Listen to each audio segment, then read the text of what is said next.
ಅನ್ನದಾತರ ಪರ ನಿಂತಿದೆ ಮೈತ್ರಿ ಪಡೆ. ಜೊತೆಗೆ ರೈತರ ಮೇಲೆ ಕೊಲೆ ಯತ್ನ ಕೇಸನ್ನ ಹಾಕ್ತಾ ಇದ್ದಾರೆ. ಬಿಜೆಪಿ ಮತ್ತು ಜೆಡಿಎಸ್ ಸೇರಿ ರೈತರ ಪರ ಹೋರಾಟವನ್ನ ಮಾಡ್ತೇವೆ ಅಂತ ಬೆಂಗಳೂರಿನಲ್ಲಿ ಕೇಂದ್ರ ಸಚಿವ ಕುಮಾರಸ್ವಾಮಿ ಇದೀಗ ಹೇಳಿಕೆಯನ್ನ ಕೊಟ್ಟಿರುವಂತದ್ದು. ಏನು ಬಿಡದಿ ಟೌನ್ಶಿಪ್ ವಿಚಾರಕ್ಕೆ ಸಂಬಂಧಪಟ್ಟಂತೆ ಇದೀಗ ಬಿಡದಿ ರೈತರ ಪರವಾಗಿ ಈಗಾಗಲೇ ಮೈತ್ರಿ ಪಡೆ ನಿಂತಿರುವಂತದ್ದನ್ನ ನಾವು ಗಮನಿಸ್ತಾ ಇದ್ದೀವಿ.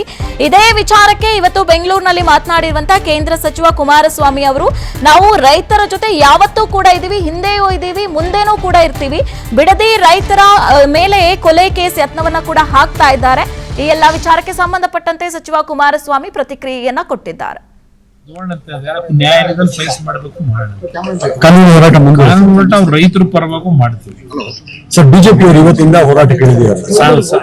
ಜಂಟಿಯಾಗಿ ಏನಾದ್ರು ಹೋರಾಟ? ಅವರ ಹೋರಾಟಕ್ಕೆ ನನ್ನ ಸಂಪೂರ್ಣ ಬೆಂಬಲ ಇದೆ. ಬಿಜೆಪಿ ನಾಯಕರುಗಳು ಇವತ್ತು ಈ ವಿಷಯದಲ್ಲಿ ಏನು ಪ್ರತಿಭಟನೆ ಮಾಡ್ತಕ್ಕಂಥ ರೈತರ ಪರವಾಗಿ ನಿಂತಿದ್ದಾರೆ. ಬಿಜೆಪಿ ಅವ್ರ ಜೊತೆ ನಾನು ಕೈ ಜೋಡಿಸಿ ಕೆಲಸ ಮಾಡೋದು, ಅದರಿಂದ ಇದು ಬಹಳ ಒಳ್ಳೆ ಕೆಲಸ ಪ್ರಾರಂಭ ಆಗಿದೆ. ಎರಡೂ ಪಕ್ಷಗಳು ಈ ಹೋರಾಟದಲ್ಲಿ ಇರ್ತೀವಿ. ಈಗ ಆನೇಕಲ್ಲಿಂದ ರೈತರು ಬಂದವರೆ, ಸರ್ಜಾಪುರ ಭಾಗದಲ್ಲಿ ಇವತ್ತು 2,500 ಎಕರೆ KTPಗೆ ಅಂತ ಹೇಳಿ ತಗೋಬೇಕು ಅಂತೇಳಿ ಅವರು ಹಲವಾರು ದಿನಗಳಿಂದ ತಿಂಗಳಿಂದ ಹೋರಾಟ ಮಾಡ್ತಿದ್ದಾರೆ. ನನಗೆ ಬರಬೇಕು, ನೀವು ನಮ್ಮ ಜೊತೆಗೆ ರೈತರ ಪರ ನಿಲ್ಲಬೇಕು ಅಂತ